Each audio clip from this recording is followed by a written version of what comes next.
Меня зовут Мария, мне 59 лет, а в 58 лет я получила обширный инсульт, кровоизлияние в мозг. Мне сделали операцию, удаляли гематому. После выписки домой давление прыгало на 180-200.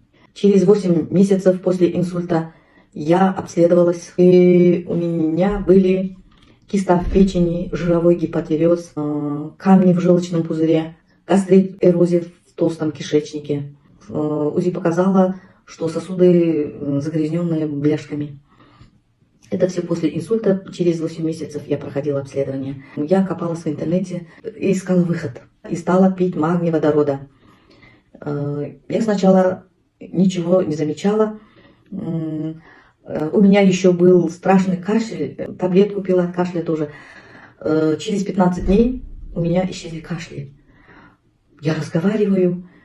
Кашля нету. На второй месяц я заметила что у меня исчез запор. У меня были постоянно запоры. Я 3 месяца пропила, у меня давление упало на 130.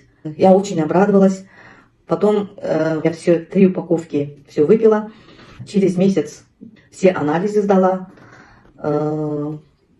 УЗИ проходила.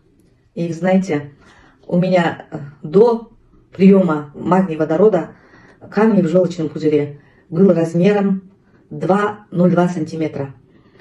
И после он у меня уменьшился. В УЗИ показал размер 0,75. Киста в печени исчез. Эрозия в толстом кишечнике тоже исчез. А сосуды проверила, тоже чистые. До этого были загрязненные, полные бляшками. У меня давление нормализовалось. Я очень благодарна Ляззат Ханум, Яверу Мусаевичу Мамедову. Пейте магний водорода, не пожалеете. Очень помогает. Большое огромное спасибо вам.